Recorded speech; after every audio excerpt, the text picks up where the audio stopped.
A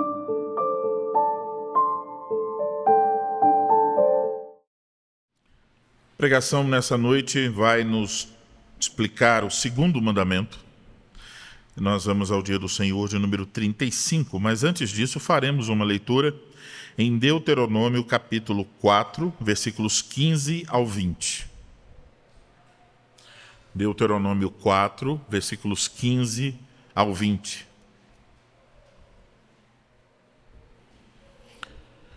Assim diz a palavra do Senhor. Guardai, pois, cuidadosamente a vossa alma,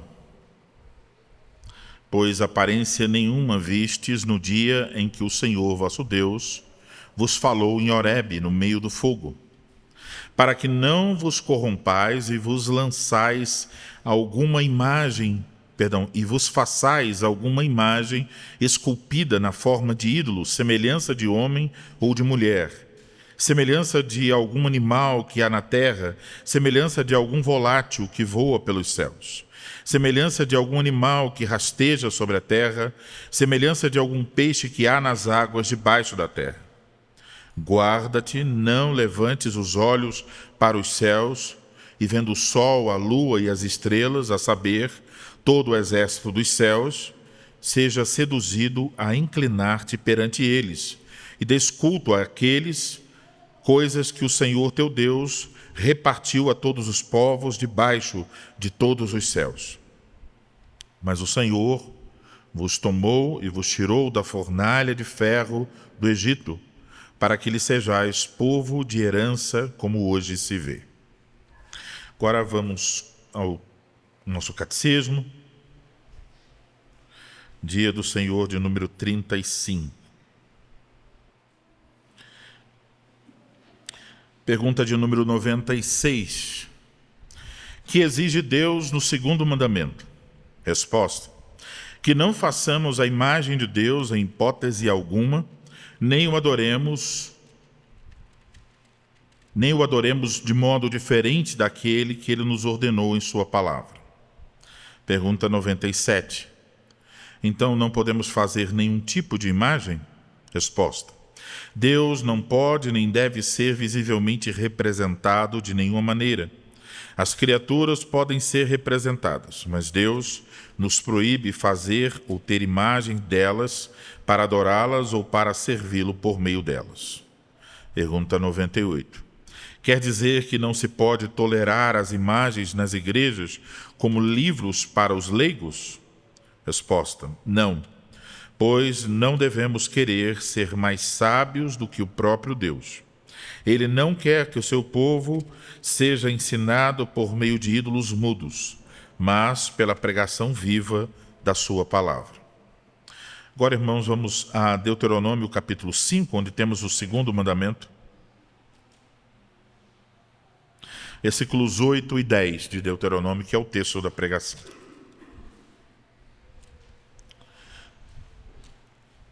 8, 9 e 10.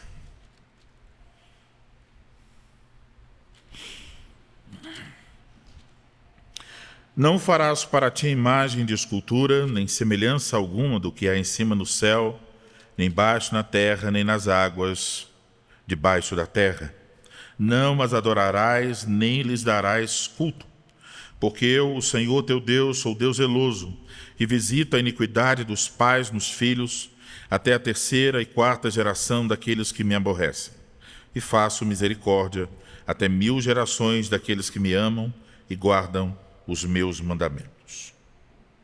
Até aí a leitura da palavra do Senhor. Nós vamos orar nesse instante, pedir mais uma vez a misericórdia do Senhor. Ó Senhor Deus, Pai bendito, ouviremos a exposição, a Tua palavra, a sã doutrina. Queremos mais uma vez clamar pela Tua misericórdia, para que o Senhor nos ajude, para que não seja um mero ouvir, mas que pelas ações do Teu Espírito Santo, o Senhor nos conceda compreender e experimentar em nosso coração o desejo sincero de que a nossa vida reflita aquilo que o teu santo mandamento requer de nós. Dai-nos o coração humilde para receber o desejo sincero de colocar em prática e que tudo isso seja feito para glorificar o nome do Senhor. Nós oramos pedindo pelo ministro, pedindo pelos ouvintes, que a tua bênção esteja sobre nós, pois sem ela não podemos fazer coisa alguma. Nós oramos em nome de Cristo. Amém.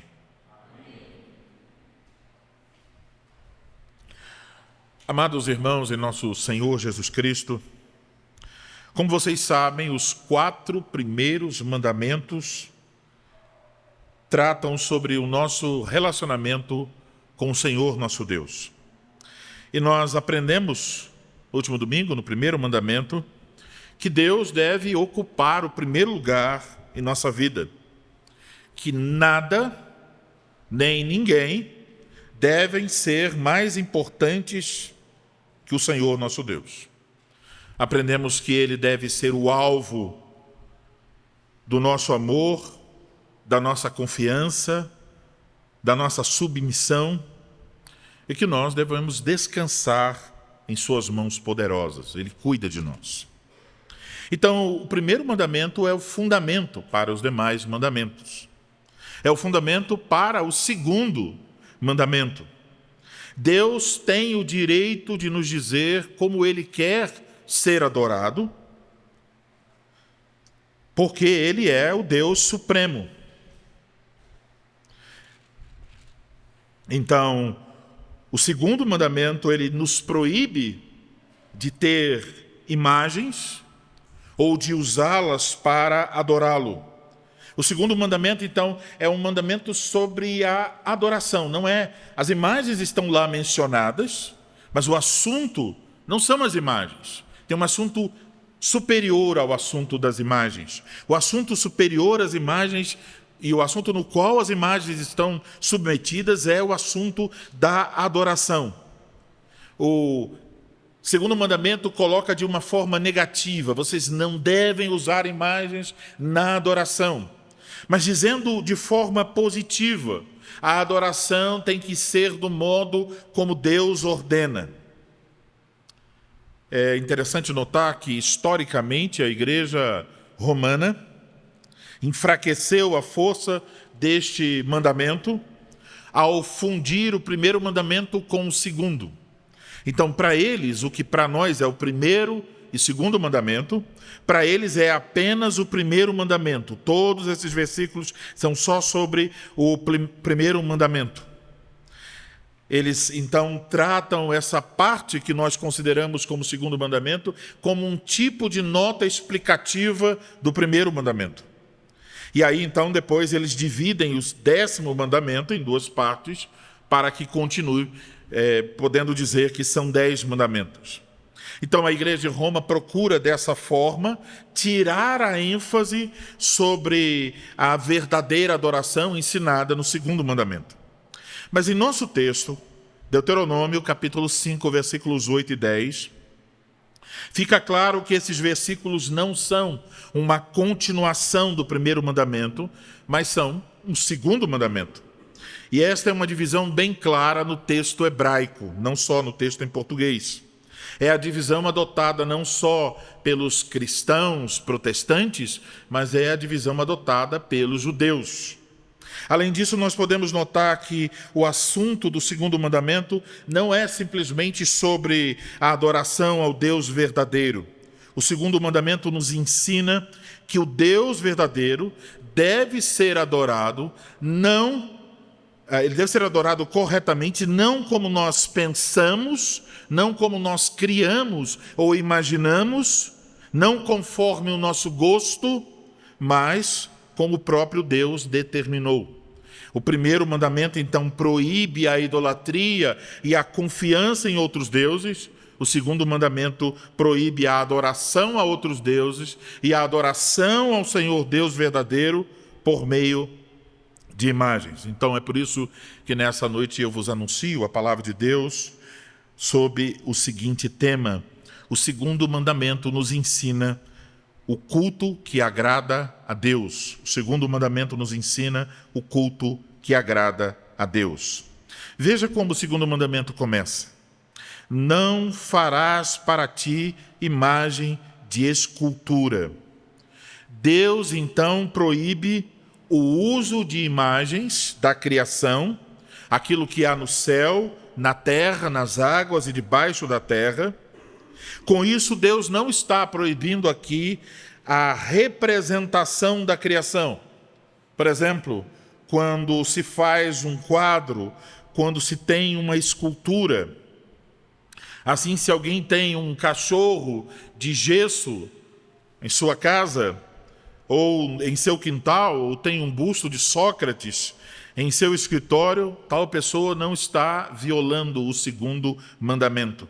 O que Deus proíbe aqui é fazer e ter imagens para adorá-las, ou para adorar a Deus por meio delas. A proibição aqui está vinculada à adoração, à representação de Deus e à adoração a outros deuses por meio de imagens. Então, o problema não é só a representação, é a representação no contexto do culto. Essa é a ideia aqui. Deus proíbe: nenhuma criatura deve ser adorada, só Deus pode ser adorado. Isso talvez para nós pareça uma coisa bem distante, porque como cristãos reformados no século XXI, eu imagino que nenhum de vocês tem algum santo escondido dentro de casa. Mas imagine as pessoas no mundo antigo com toda a idolatria em Canaã. Isso faz muito sentido, porque estavam cercados de ídolos. Os ídolos da nossa cultura, na sua maior parte, são ídolos invisíveis. São coisas da mente, do coração. Mas os ídolos das culturas antigas, eles estavam materializados em formas, em animais, em representações de estrelas, do sol e outras coisas. Então, Deus proíbe que tais representações pudessem ser usadas. Essas expressões, adorar, não prestarás culto, todas essas expressões que invocam a questão da adoração e do culto em nosso texto, elas estão relacionadas com a ideia de curvar-se, com a ideia de submeter-se a alguém. Então, o que está por trás da adoração é um reconhecimento de que aquele diante de quem nós estamos adorando, ele é Senhor, ele é o dono da nossa vida, nós dependemos dele. Ele tem senhorio sobre a vida do adorador. Então, sabemos pelo primeiro mandamento, só Deus, o Criador dos céus e da terra, ocupa essa posição, só Ele, pois pode ser adorado, porque Ele é o único e verdadeiro soberano Senhor. Não se pode, então, representar criaturas para adorá-las, mas elas não têm poder algum. Mas também o mandamento deixa claro, mesmo que alguém diga, não, mas eu não vou adorar uma criatura, eu quero adorar o Deus verdadeiro, o único Senhor, é diante dele que eu me prostro, e eu quero adorá-lo por meio de imagens, por meio de criaturas que o representem. Isso também é proibido aqui. Não podemos usar imagens que representam a Deus para, por meio delas, adorá-lo. E isso implica que não podemos fazer nenhum tipo de imagem de Deus. Porque não há como fazer uma imagem de Deus e não ter imediatamente a obrigação de adorá-lo. É Deus. Então, nenhuma imagem de Deus pode ser feita. Como nos ensina a pergunta e resposta 96 do nosso catecismo, o segundo mandamento exige que não façamos a imagem de Deus em hipótese alguma, de forma nenhuma. O texto que nós lemos a princípio em Deuteronômio 4, versículos 15 a 20, nos mostra isso também. Esse texto é uma explicação do segundo mandamento. Quando Deus revelou ao seu povo, lá no Monte Sinai, eles não viram, lembrem-se, quando Deus se revelou no Monte Sinai, eles não viram nenhuma aparência. justamente para que eles não formassem imagens em sua imaginação e depois transferissem essa imagem para representações físicas, no desejo de representar a Deus. O que eles viram foi fogo, foi nuvens escuras. Então, ao mesmo tempo, eles sabiam que havia uma glória terrível, grandiosa e maravilhosa, mas ela não pode ser vista, porque há nuvens que obscurecem essa glória para que os homens não a convertam em alguma coisa. Contexto da revelação no Monte Sinai foi que Deus havia libertado o seu povo. Eles eram então a herança do Senhor e eles são chamados a não seguir o mesmo caminho das nações para onde eles iam, as nações de Canaã. Eles não deveriam seguir o mesmo caminho do Egito, por exemplo. Então eles não poderiam, mesmo alegando adorar o Senhor, adorá-lo por meio de imagens. A tentativa de representar qualquer uma das pessoas da Trindade está baseada na imaginação humana e é uma violação ao segundo mandamento. Não devemos representar nem o Pai, nem o Filho, nem o Espírito Santo. A Igreja Romana despreza esse mandamento, fazendo imagens de Jesus Cristo para adorá-lo por meio delas. Também fazem outras imagens de criaturas, imagens de Maria, de Pedro, de outros santos, para adorá-las. E quando são confrontados com o segundo mandamento, os romanistas respondem que eles não estão adorando, eles estão apenas venerando, mostrando respeito a tais imagens. Mas essa distinção entre veneração e adoração não se sustenta nem do ponto de vista teológico, por causa de palavras que nós temos nos textos originais, nem do ponto de vista prático. Porque quando vemos muitas vezes um romanista diante de uma imagem, vemos claramente, não está venerando, está adorando. A desculpa dos romanistas na época da Reforma Protestante, quando confrontados com isso, e ainda hoje, é que tais imagens têm uma função educativa. Elas visam ajudar as pessoas mais simples em sua fé. Mas quando elas agem assim, dizendo as imagens são livros para os leigos, quando elas agem assim, elas estão querendo fazer as coisas do jeito que elas acham que será melhor para as pessoas, não do jeito que Deus ordenou em sua palavra. Cada vez que alguém tenta defender o culto que não está de acordo com o que Deus requer em sua palavra, tal pessoa está seguindo na mesma direção, está violando o segundo mandamento. No catecismo nós aprendemos que no segundo mandamento, Deus exige de nós que não adoremos ao Deus verdadeiro de nenhum outro modo diferente daquele que Ele nos ordenou em sua palavra. Então fica claro, a adoração não é uma questão de gosto, ou de imaginação, ou de arte. A verdadeira adoração tem esse critério fundamental. Ela precisa ser de acordo com a palavra de Deus.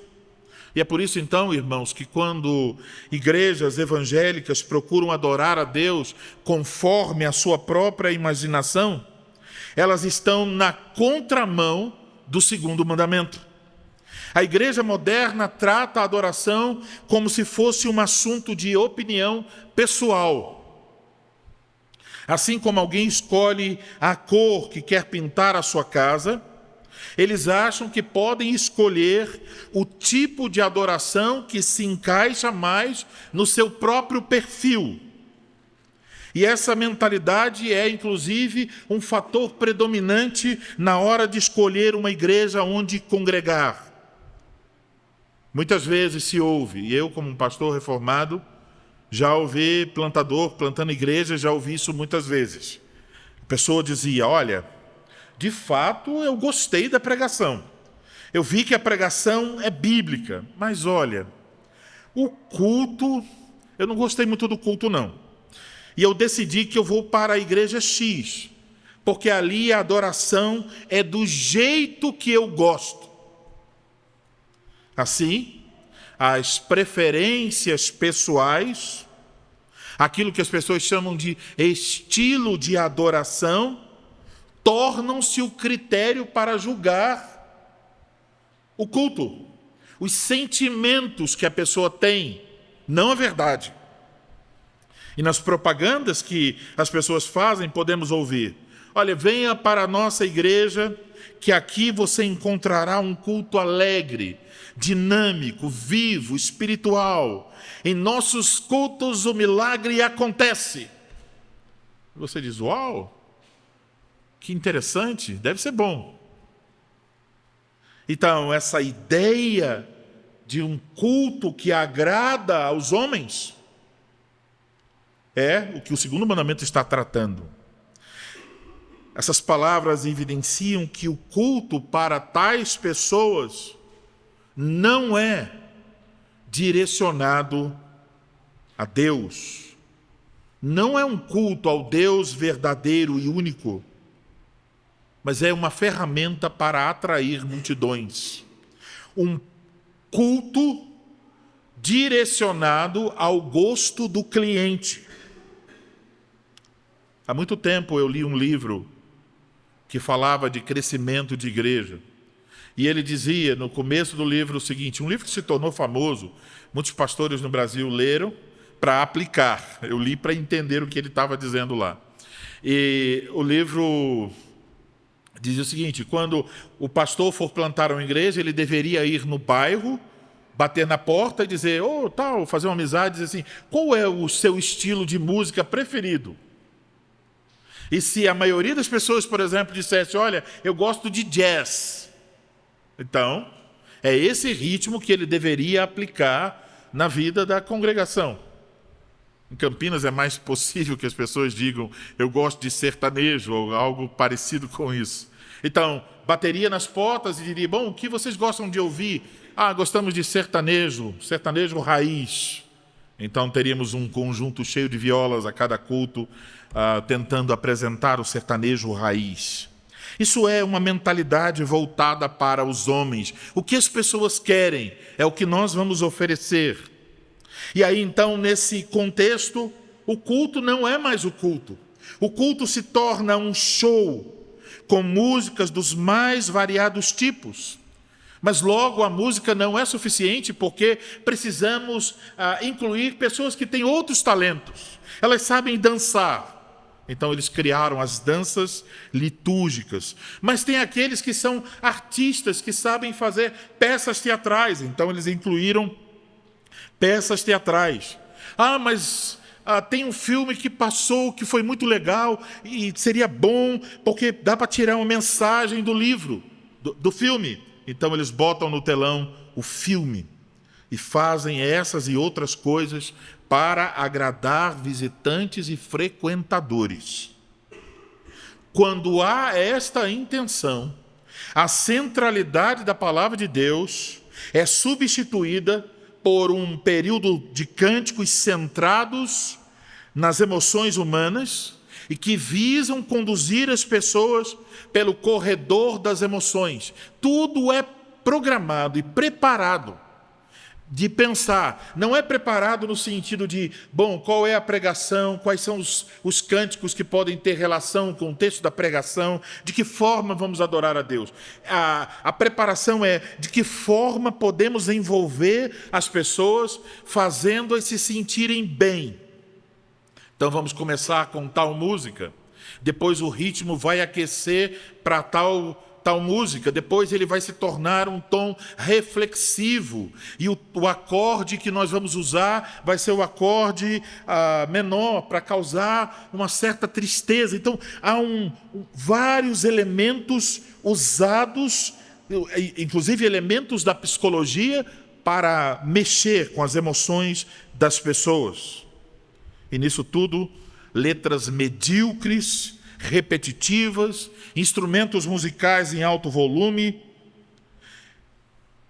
E quando chega ao momento da pregação do Evangelho, ela é substituída por ilustrações, repetições de jargões, palestras de autoajuda e até piadas. Onde isso acontece, a adoração não está centrada em como agradar a Deus, mas sim em como agradar os homens. E, portanto, quando esse tipo de coisa acontece, você não tem mais adoração. Porque a adoração, como nós vimos, implica em submissão, implica em curvar o coração diante de Deus e dizer: eu não quero fazer a minha vontade, eu sou apenas um servo, tu és o Senhor. E vocês conseguem ver a ironia disso? Porque na adoração bíblica, nós somos chamados a abrir mão das nossas preferências pessoais e a nos curvar diante da vontade do Senhor. Na falsa adoração, estão nos perguntando qual é a sua preferência pessoal. Você não precisa abrir mão dela, nós a incluiremos no culto. Então, veja só, enquanto a adoração bíblica, por assim dizer, força o nosso joelho para o chão em submissão a Deus, a falsa adoração tem implicações para a semana, porque nos faz orgulhosos, com cabeças levantadas e pensando tudo acontece como eu quero, até o culto é do jeito que eu quero. Então não é só que alguém que vai a esse tipo de reunião não está adorando, mas está praticando alguma coisa que é o inverso da adoração. Eu não tenho uma palavra para isso. Se a adoração fosse fidelidade, esse outro tipo é infidelidade. Então temos a adoração. E esse outro tipo de reunião é o contrário da adoração. Quando os corações não se submetem a Deus, a começar na forma do culto,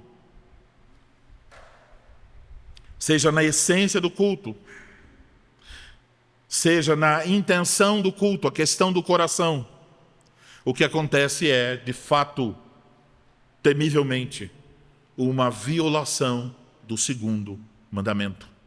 Então, em vez de adorar a Deus, corre-se o risco de estar quebrando a lei de Deus por meio de uma tentativa de adoração a Deus.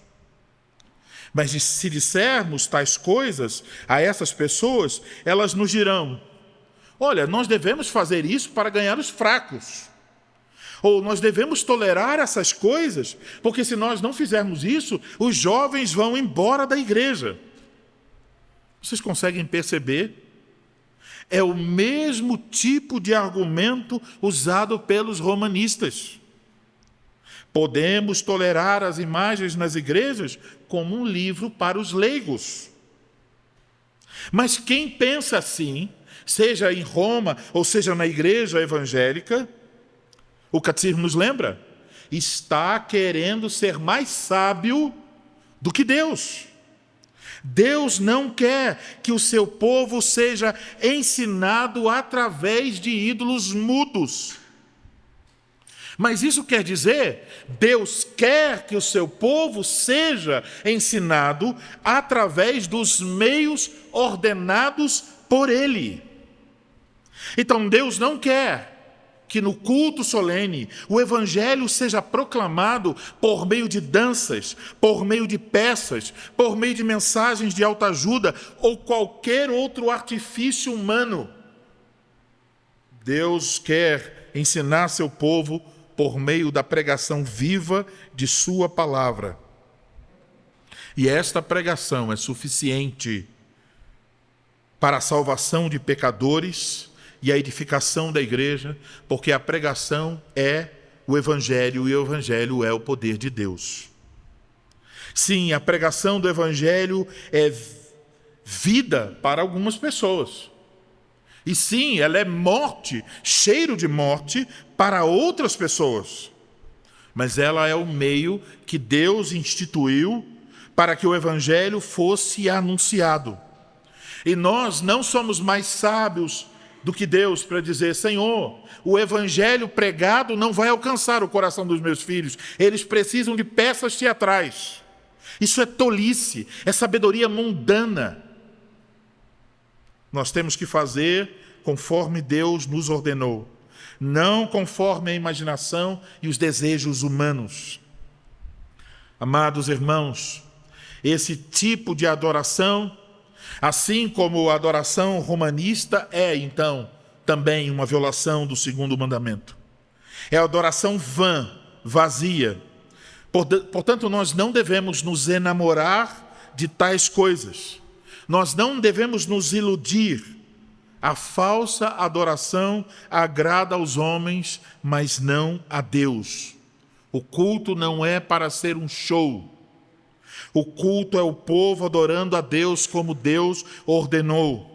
E Deus nos chama para adorá-lo de forma correta, em espírito e em verdade, conforme a sua palavra, não acrescentando nossa imaginação, nem tirando o que Deus instituiu. Então veja, sinceridade não é suficiente. Deus requer obediência à sua palavra, aos seus mandamentos. Então Deus não aceita uma adoração feita em desobediência à sua palavra. Vocês têm um exemplo disso nas Escrituras. Foi o que aconteceu com o rei Saul, em 1 Samuel 15. Lhe foi dito: eis que obedecer é melhor do que a gordura de carneiros, porque a rebelião é como o pecado de feitiçaria, e a obstinação como a idolatria. A tentativa de Saul de adorar a Deus por meios contrários à vontade de Deus foi declarada não como adoração, mas como feitiçaria e idolatria. Se nós desprezamos isso e violamos o segundo mandamento, certamente isso traz consequências sobre nós. Mas ouçam, não traz consequência só sobre nós. O versículo 9 do texto que lemos nos ensina que aqueles que desprezam os mandamentos de Deus, aqueles que violam a aliança e violam o segundo mandamento, eles trazem sobre si a maldição de Deus e sobre seus descendentes. O texto diz que Deus é um Deus zeloso. Ele zela, ele cuida por sua soberania e honra. Ele, diz o texto, ele visita a iniquidade dos pais nos filhos. Quer dizer que ele derrama do seu juízo sobre os pais e sobre os filhos. Isso significa que o pecado dos pais tem consequência sobre os filhos. Os filhos verão, por exemplo, o exemplo de seus pais, e isso afetará algumas gerações. Isso nos mostra que este é um assunto importante. O culto é algo muito sério. Então, se você deseja pensar em seus filhos, seus netos, bisnetos servindo ao Senhor, há várias coisas com as quais você deve se preocupar. Mas certamente uma delas é onde você está cultuando a Deus, de que forma você está cultuando a Deus. Pelo que devemos cuidar, então, não só o que diz respeito à centralidade externa do culto, os elementos, conforme as Escrituras, mas o segundo mandamento também mostra que nós devemos cuidar para que o nosso coração seja submisso a Deus. Devemos nos perguntar: eu estou contente com uma forma simples de culto a Deus? Eu estou ciente que o culto não visa me agradar, mas ele tem como objetivo glorificar a Deus? Eu quero e estou pronto para lutar para que a minha família cultue a Deus em uma igreja fiel? O meu coração se curva diante de Deus durante toda a semana e também no culto.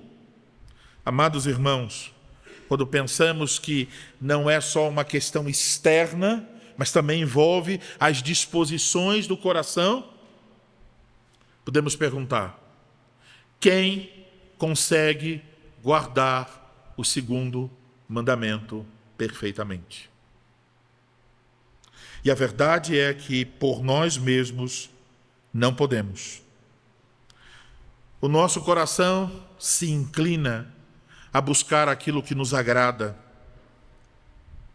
E nós devemos reconhecer, mesmo que não haja nenhuma imagem nesse prédio e nem em nossas casas, a nossa adoração está longe de ser uma adoração perfeita. Longe.